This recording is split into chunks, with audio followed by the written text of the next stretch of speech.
Today I have an amazing, my first guest. Welcome to our first show with Esmeralda Baez. Say hi, Es. Hello, everyone. Hi. Ez is in PR. Wanted to have a conversation about the difficulties. How difficult is it to be a woman entrepreneur, CEO, boss, right? Mm-hmm. So we've had many conversations around the difficulties that we've had navigating this space because we mainly meet men in high positions. Yeah. And I wanted to talk about that, right? So Entrepreneurship SUCKS is an acronym that stands for sacrifice, uncertainties, challenges, kludge, which means like an assortment of pieces that are put together for a certain purpose. And to me, that stands again for process, and the S is for support. So I'm going to use SUCKS as a guide for our conversation, and I'm going to have you first tell people what do you do? Right. So for those of you, well, first and foremost, thank you for having me on the podcast show. I am Esmeralda Baez. I'm a Dominican businesswoman, I'll consider myself. CEO, boss. Founder. I'm also an author. So what do I do? So I own a PR firm, which is based here in New York City, and specialize in live music and entertainment. But I don't just work in music. I do also work with, sports, beauty, fashion, real estate, all of that and more. How many times have people asked you, what do you do? Every day. I know. Still to this day, my family asks me, so are you like a promoter? And I'm like, no, I'm not a freaking promoter. There's nothing wrong with being a promoter, that's one thing, but I am not a promoter. But I do promote myself. We're all promoting.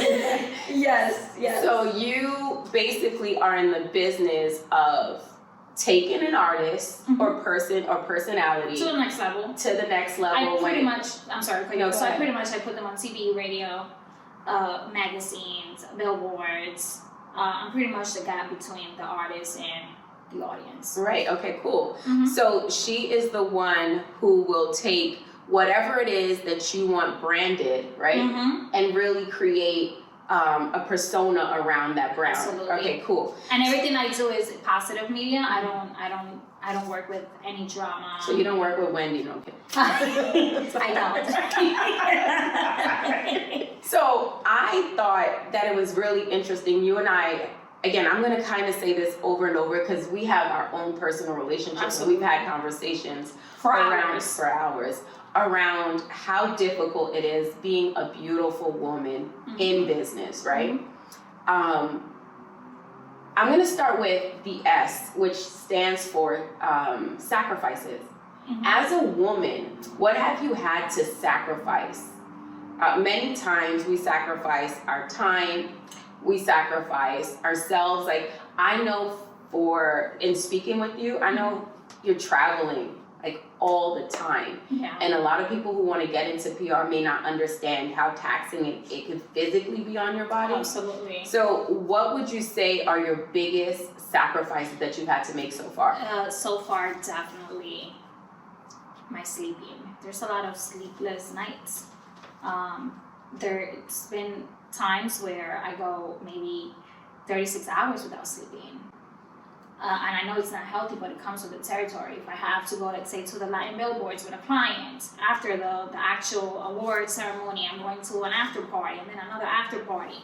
And then we're getting to the hotel at 4 or 5 o'clock in the morning. And then I need to be ready with the client at 7 a.m. for a photo or a video shoot that's 10, 12 hours. So that's a sacrifice for sure. Everyone who's listening just thought that was fun. Yeah. That's like, they thought that was hella fun. You talked about going to the Billboard Awards. You talked about going to photo shoots. You talked about going to after parties and after parties. And then you talked about video shoots, right? So for me, it was everything that you just spoke about is hyper glamorized, and that's why most people, I would say, want to get into entrepreneurship, right? Do you think you own your time? I can say today, yes, I do own my time, but only because I have built a team now of people that help me, so I'm not doing it on my own.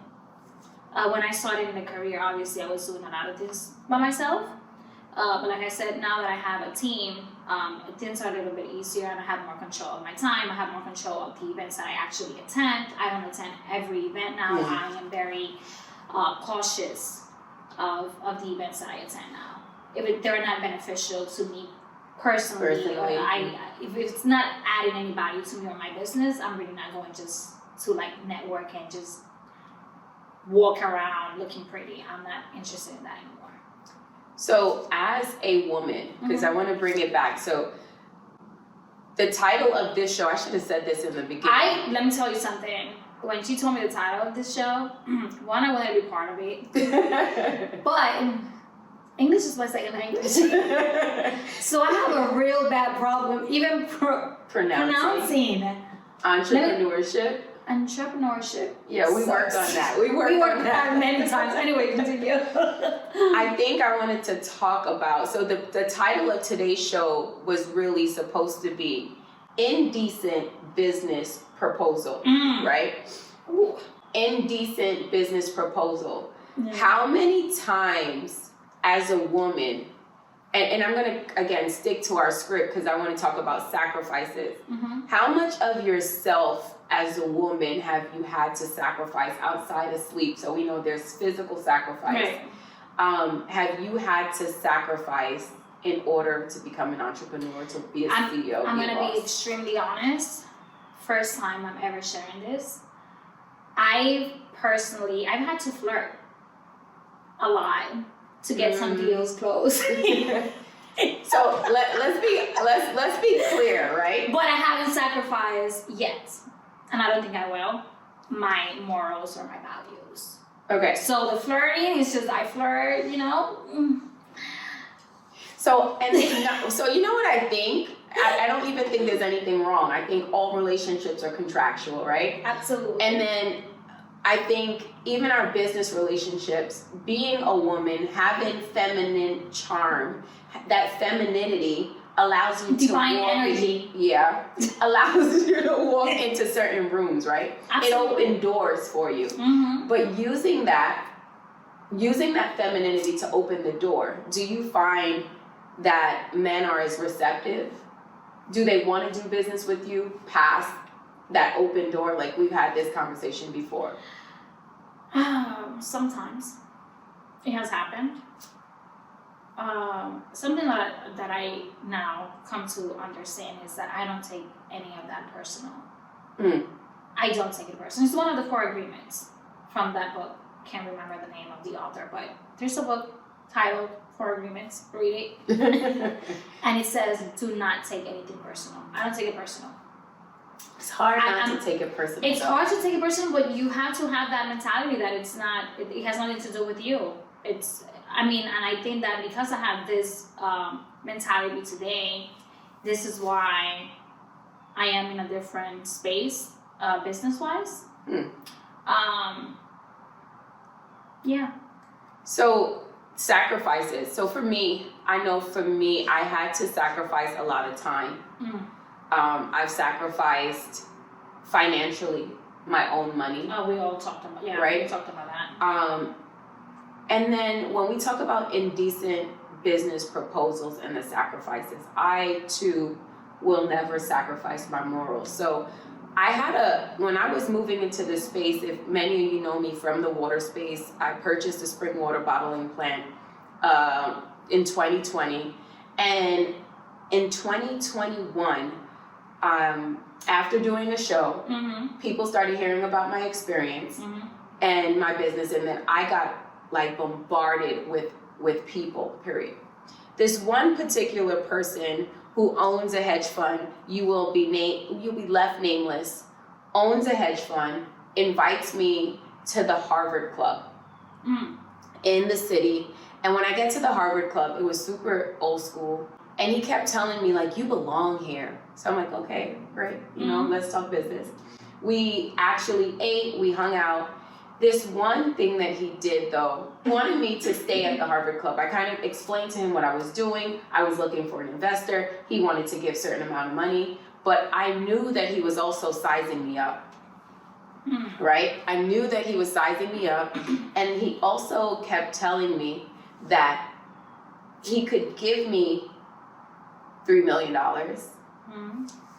if I stayed with him and took the space at the Harvard Club. And this is why I wanted to have this conversation, specifically with you, because you and I have these conversations all the time, right? Yeah. So, in being a woman in this business, tell me, would you sleep with someone for $3 million? I don't. And I'm asking the audience that too. Would you sleep with someone for $3.5 million? I have been proposed. Not $3 million. You've been propositioned. Right, yeah. Yep. There you go. Yep, propositioned. That word. Some very uncomfortable situations. Would I do $3 million? Today, I wouldn't do it. No. I wouldn't do it. Maybe 7 years ago. So when you were starting out, we're going to get to your whole process too, Absolutely. but when you were starting out, because that's where I was literally starting out, and I needed this money for my business. And this one person, again, he had a hedge fund, he was super successful, and when he invited me, I really thought that we were going to close the deal. I thought he understood my value, I thought he understood my hustle. I thought that when we got there, that it was going to be business. I really did. We go blindfolded at times. I honestly, and then I honestly thought that it was going to be business as usual. I thought he was going to treat me as he would a man. It's never going to happen. No.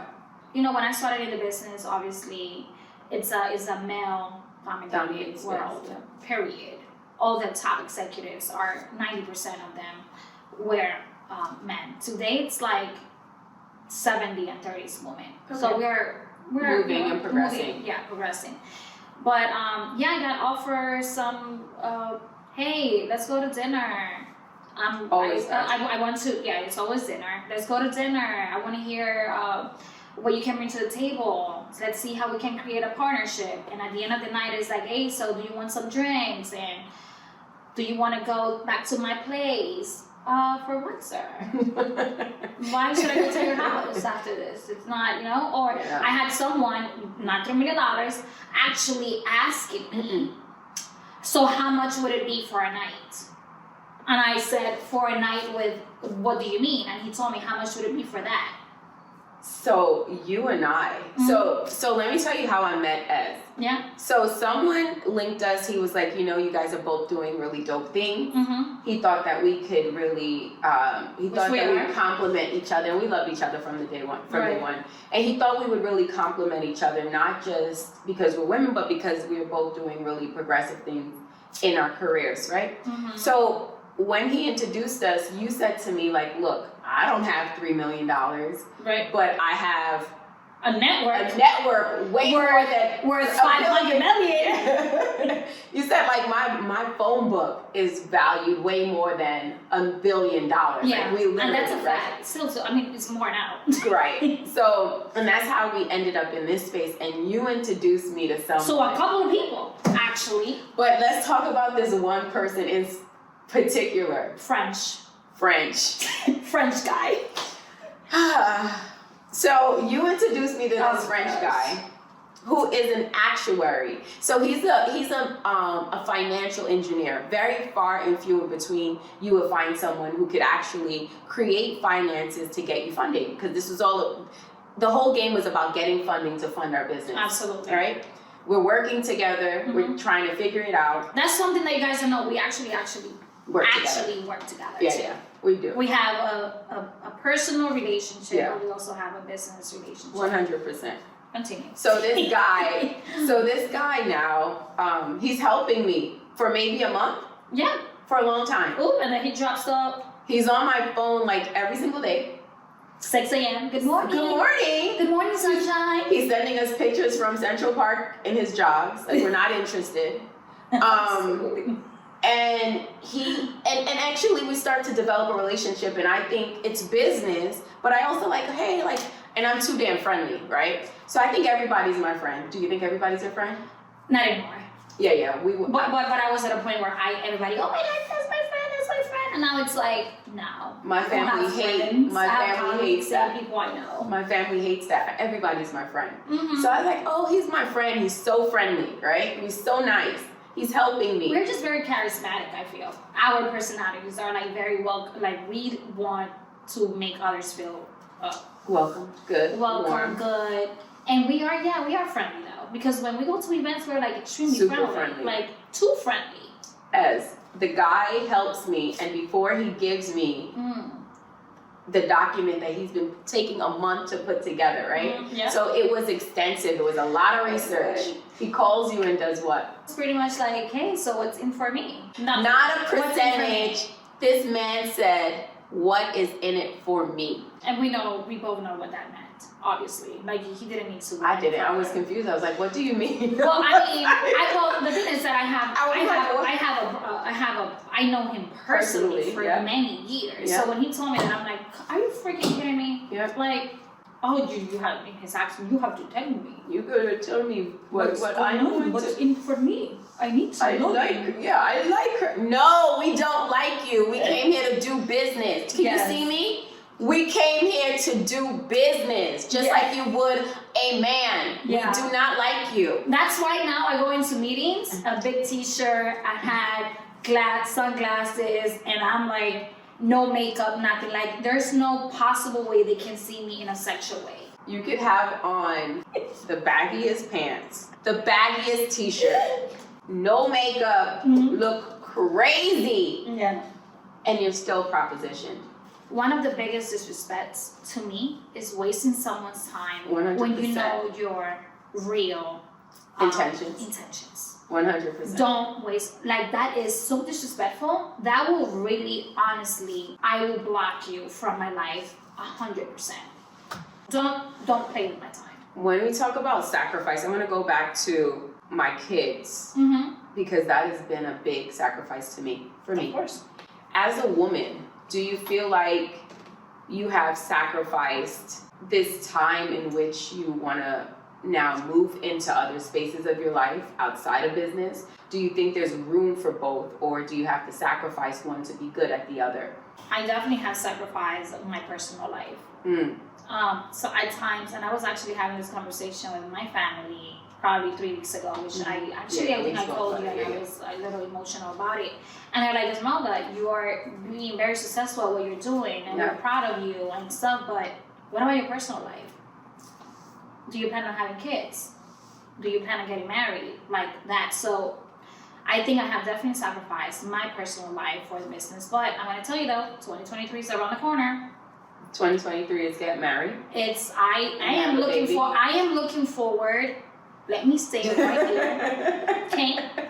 Whoever is watching this, I am looking to date intentionally and potentially get married and have kids. Next 2023. year. Yeah, like by the end of 2023, I want to have my first kid. Like, I'm not getting any younger. So that means you have to get now. pregnant in January. I just want you to know that. Oh, wow. No. You said 2023. It takes 10 months to have a baby. No, it's 9 months. What if I have it on my No, it actually takes 10 months to have a baby. No, so like, technically March. Okay, as long as I'm pregnant in 2023. In 2023, okay, and married. Marriage for sure. I want marriage. Yeah, we all do. Like, even if it's just me and the person, like a commitment between the two of us, but I want that. Is it hard to date intentionally? Oh gosh. And be a boss? Honestly, as a woman, how hard is it to date and people take you seriously? It's very hard, especially in the type of field that I'm in. It's hard. That's why I haven't really dated anyone in a while. Yeah. And the people that I have dated are really, I don't date anyone really from the industry because I know the lifestyle. I know what comes with the territory. I see what happens behind the scenes, you know? And I don't want to be part of that. Yeah. It's gonna really, mess up with your mentals, like hardcore. And my mental stability is priority. Everything. Absolutely. I feel like a lot of times, you're like, I have to come out more, right? Because I'm like... Absolutely. I tell you all the time, I'm like, Paulla, you need to come out more, like once or twice a week, or maybe let's start twice a month. Is that what you tell all your clients? Depending. it depends on what they want out of their brand. You know what I mean? So for you, I wanted that because of conversations that we'd had in the past, and I wanted you to be more out there in the sense of people getting to know the real Paulla and attending events and people, you know, because nobody knows this, but this woman is literally, she's going to take over 2023 because she's working on a lot of stuff that nobody knows about. And because of that, I was telling you to start working on that so that when, you know, we can launch the news are dropped next year. We can launch everything. Exactly. Yeah. So there's a lot, always a lot. Being an entrepreneur is more about a mindset.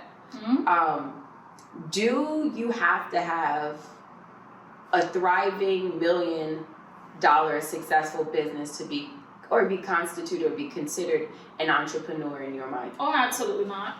So let's move into the uncertainty. What thing did you not expect to happen in your career? One thing is, anybody who is thinking of opening a business, becoming a business owner, becoming their own boss, you are not going to make any freaking money in the first 2 years. I wasn't ready for that because at the time I had a 9 to 5 and I quit my job and I'm like, I'm ready to be my own boss, and I had literally like maybe $80,000 saved, which was a good amount. Stick a pin right there. Hold on. That is not common. Everyone don't have access to $80,000. Yeah. How much money did you start your business off with? Because having $80,000 saved, that is like that was 5 years of tremendous. saving money though. But that's tremendous. Yeah. So but I've always been into saving. Okay. Then I understood that you do nothing saving money when Right. you're not investing it, but that's another topic, right? So I had $80,000 saved, and I was like, okay, I think I'm gonna be fine. But you know, I had to pay rent and stuff like that. And when you are not making money, real life happens. when you're not making money, those $80,000 that you think it's okay money, Goes very quickly. it goes very quickly. Yeah. So be prepared that the first 2 years, I made no money in my first 2 years. I really started seeing money on my 3rd year. And now this is my 4th year, and this is the most profitable year. Yeah, you've been in? Okay. Yeah. So I guess we could kind of just look at the challenges, right? Oh, What were your biggest challenges? I would say was probably, I don't know if it's a challenge or not, but I really came blindfolded into blindfolded, and I thought that because I knew people in the business, I was just gonna go and start making millions and stuff, and it was a challenge for me to understand that it takes a lot of work. That it takes a lot of work. So the challenge to you would have been like, it was more about your mindset. Absolutely. And like understanding that you didn't know the industry. I didn't know the industry. So I had to learn the industry the hard way. The hard way. Like most entrepreneurs, they usually Absolutely. learn. I think I had to learn that way as well.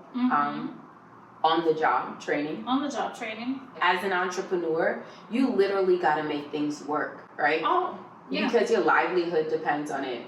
For me, my family depended on it. Like, I have 3 children, right? Absolutely. So when I moved into this space, I had to really think about all of us. So the K is the process. What did you have to put together to make it work? Do you have a business partner? Yeah, I do. Well, right now, I have a couple of business partners because now my company, I have partnered up with other companies. Organizations, but I do have one that I started with pretty much. Do you think that starting your business is a little bit easier because you had a business partner? No, because I didn't start my business with him. He came after. I started my business by myself. I said, you know what? I woke up one day, my bipolar crazy ass wakes up one day, and I'm just like, I'm over this fucking job that I have. Where'd you work? I was working at a charter school. A charter school. And I was like, I'm done. I love babies and kids, but no. I can't do it anymore. No. I was a nanny too, so imagine me taking care of kids. I could imagine you taking care of kids. And then I opened the business, and then probably 6-7 months after, and people started seeing that I was very serious about it. They were like, hey, you know, like... They wanted to support you. They wanted to support me, but nobody supported me before, but that's another topic. Support is next. Oh, there you go. What's your support system? We'll get to that after. No, let me jump into this. Support, the biggest support you get is from people you don't even freaking know. Oh my God. Say it again. The biggest support you guys will get is from those who don't even know you. And the people that know you are low-key jealous. And I'm sorry, I don't want to sound crazy. I didn't say jealous. But I'm saying it. They're low-key jealous because they don't have the balls to do what you're doing. I was thinking more. You know my mouth. Yeah. I didn't think jealous, but I was thinking, I'm gonna say my mom, right? My mom worries a lot. And my mom used to tell me, like, she used to think, "Are you not gonna get a job?" And I'm like, this is by the way, my guys, job. This is her show, but I don't know if you guys know, but Paulla is actually like a registered nurse. This woman was making like $200,000 a year before, or even more. No, not more. Around there. And she made, this is a true boss. Hold on, let me give you your flowers in your show. No. Hold on. Well, game recognized game, because you're a boss too. So no, what I'm saying is, it takes a lot of courage to quit a job that's paying you $200,000, right? You're literally saving people's lives and say, you know what? My heart is no longer here. I want to go and now become the water lady. That's what I call it. She does call, and in her phone was the water lady. I was like, listen. So, support. Family support is really hard, and I think that's really important because most of the people that supported me on this journey has been people who don't know me, but who can see the vision. And you're saying that to be true. Financially, you didn't need anyone's support. How long was it before your 80 grand dried up, though? Was it a year, 2 years, 3 years? I never dried out. But, well, I kind of did. Maybe at 45, 50, I was like, hold on. I got to start doing something else. I got to start like working hard, hustling. Working harder. Yeah, and that's when I was like, really, I need like, if I don't work, I'm not making money. I'm not going to make money. Ain't nobody going to just come and hand me out money. $10,000, $15,000. So it was just crunch time. For me, crunch time was really during the pandemic. While everybody was sleeping and eating, getting, healthier in the belly. I gained weight too during COVID. I was really like on my SHIT. Like I was just networking my ass off. So on social media.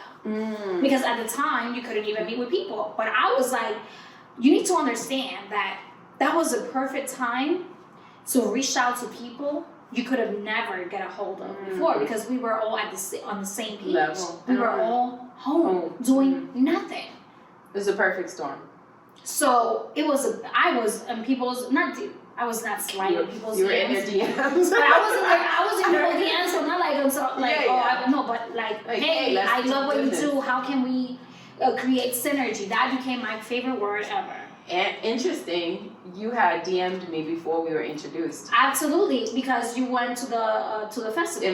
Yes, absolutely. And I reached out to you and I said, oh, you did. I don't know what I wrote to you. I said, I love your content, your page. I think that's what you said. Something like that. And then a year later, we were connected. We were connected. Yeah. And you found that, and you're like, oh my God, you reached out to me a year ago. Because I went to follow you on Instagram, and then I saw you, and I was like, oh, you reached out to me before. Absolutely. And he was like, yeah, I told you that. And I'm like, yeah, but I didn't know who you were either. Exactly. So, yeah. But that was super cool too. Yeah, that was good.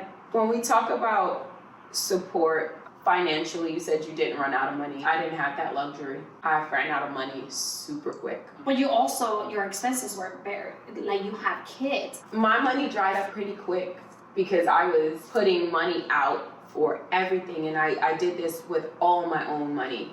And I kept getting, when are you gonna get a job? Like, when are you gonna go back to work? And support, financial, physical, emotional. Do you think having a partner would have made this experience easier? So I was married before for 7 years. Yeah, I know. And during that time, I will never say anything bad about him because he's a great man.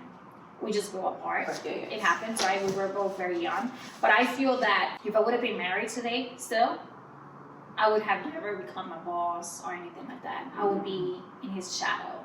You'd be a wife. A wife. Stay-at-home wife, maybe with 4 or 5 kids, cooking, cleaning, being okay with a 9-to-5, which is completely fine. You don't have to agree with it, but me personally, the way I see things today, the way I've grown and how I perceive things in today's world, I wouldn't be able to go back to having a 9-to-5. I wouldn't either. I wouldn't be able to. When the water plant stuff was like, I can't really talk too much about it because we're in court. Mm-hmm. And there's a lot of moving pieces, so I can't really talk too much about it. Yeah. But when things were not going the way, well, I definitely thought that I should get a job. Mm-hmm. I even told you. Yeah, you did. Everyone did. My mom was like, go to work. Yeah. Go to work. No. I literally found that to be the hardest because after you get your freedom, mm-hmm. after you have you own your own time. And I think COVID did that too for other people, but I've always had this mentality where I wanted to always be in charge of my own time, my own destiny, right? So mm-hmm. to go back into that rat race where someone has to tell me when I can eat, when I can go to the bathroom, when I could, that stressed me out. I think that made me very depressed. And I think as an entrepreneur and why it sucks, and when I say sucks, I'm not telling anyone not to become an entrepreneur. Mm-hmm. I am not trying to tell you that this is not what you should do. Mm-hmm. I think that talking to other entrepreneurs during their journeys, during, before, after, whether mm-hmm. they're winning or not, just speaking to people and gaining value, adding that to your journey, mm-hmm. and then hopefully helping you to mitigate some of these stresses that we go through as entrepreneurs, right? What would you tell a young person who want to become an entrepreneur? I would say save up money first. 100%. Save money, whatever business it is. You want to open a restaurant. You want to... That's good advice, honestly. Honestly, I would say, because I think that's what helped me, and I can only go tell people based on my own experience and what worked for me. Do research. Don't go blindfolded. Do research on whatever it is that the business you're trying to get in, but save money up to 2 years. Did you have a business plan? I had a business mentality. I hate but not a real plan. I hate when people tell me to write a business plan or somebody wanted to see a business plan. Like, that kind of confuses me because I'm a doer, but go ahead. What I did write though was, and this whole comes with the manifestation and stuff like that, something that we always speak about. I wrote, I am a winner, nobody can stop me. And every day when I wake up, mm-hmm. that's the first thing I saw. So it was like, to me, that was my motivation. Yeah. I'm a winner, so I guess that was my plan. Yeah. Just winning. Just winning. I don't know how, but winning. Winning. Yeah. Having that winergy. Winergy mentality. Yeah. All right. Entrepreneurship sucks. It's been overly glorified. It's been hard. It's been trying. It's been rewarding. Yeah. And would you do it again if you had to do it again? 110%. 100%. But from where I stand today, with the knowledge I have today, I think that if I did the proper research back then and I didn't trust as many people as I did, I would have been a little further today. Mm. But I trust God's timing in the process, and the process has been slower than what I expected. Mm. But it has been definitely rewarding, and I'm happy where I am right now. Indecent business proposal. Mm. Do you think that it was easier for you because you're a Latin woman, a Spanish woman, a Dominican woman? I would tell you this much: a lot of doors were open. Yeah. Because I was a female, and because I was flirting. I get it. I'm not gonna lie here. I will not lie to you or to anyone. So it definitely helped me. I feel that a lot of women, they are in the positions they are in today because a man gave them that opportunity. So I actually thank men for opening the doors to us women, especially in the executive side of things, mm-hmm. in the music, entertainment, and stuff like that. It took, when you think about it, 10, 15 years ago, every executive was pretty much a man.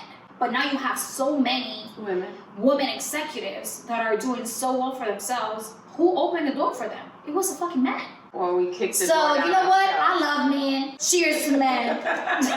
Freedom. I did not save money to do this. I jumped out the window. It came to me. I thought, oh, God told me to do it.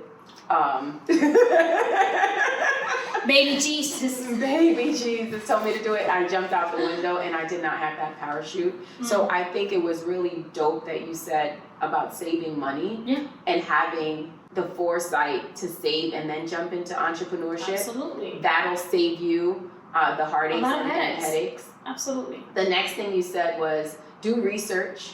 Kind of know your industry before you jump into it. I had no idea what I was jumping into. At least you had a friend. I didn't know anyone who owned a water manufacturing plant. I knew a lot of people in the industry, but knowing people doesn't really mean that they are going to be on your end when you decide to jump on that wagon. Another important thing I thought you said was about your team. I know it kind of slipped in there. Building a team. I asked you about a partnership, but I think the team really being able to position and align yourself with like-minded people who want to see you grow, creators, innovators, and help your vision expand and get to the next level. I think those were some important things that you could leave people with. So I am Esmeralda Baez, guys. This is my baby, my book. I just dropped it in August. It's about mental health. I recommend it to anyone who's looking for peace of mind and living a life with a purpose. Outside of that, you guys can follow me only in Instagram. I don't have really Facebook, Twitter, TikTok, any of that. I'm very simple. Esmeralda Baez, ES__X. You can find me at PaullaMcCarthy.com. Spotify, YouTube, Apple, Facebook. Apple. You see that? Those places. So we'll see you in 2 weeks. It's a wrap!